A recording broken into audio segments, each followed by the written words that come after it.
Çok sağ olun dostlar. Teşekkür ederiz.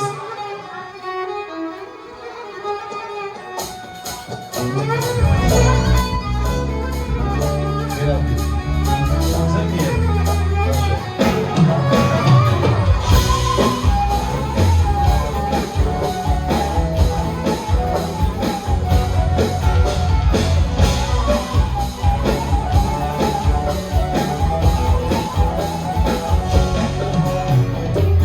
Siyah saçlarında ten yüzleri,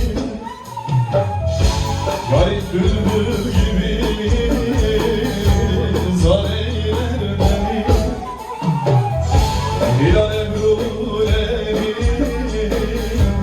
ahu gözlerim, sığ sevda ile canan yarar beni.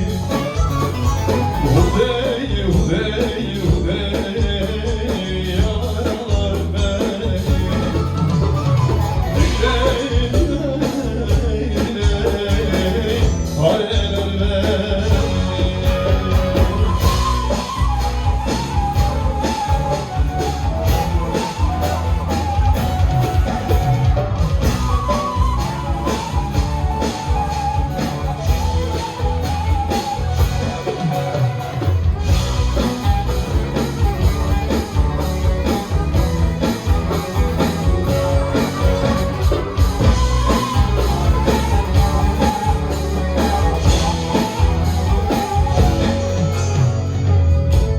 Cemalin gördüm,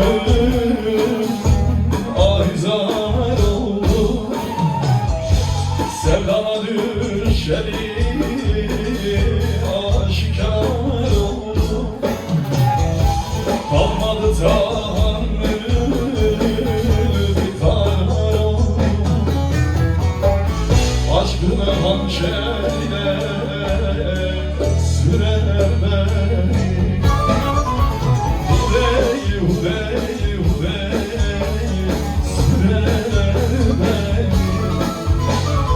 Diley, diley, diley sürer beni.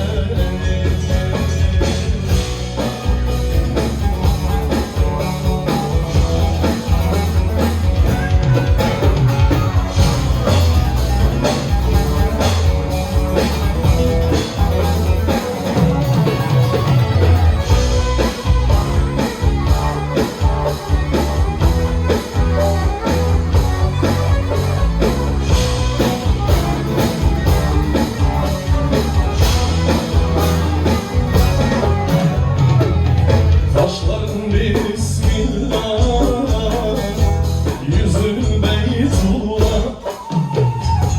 Seni öz nurundan yaratmış Allah.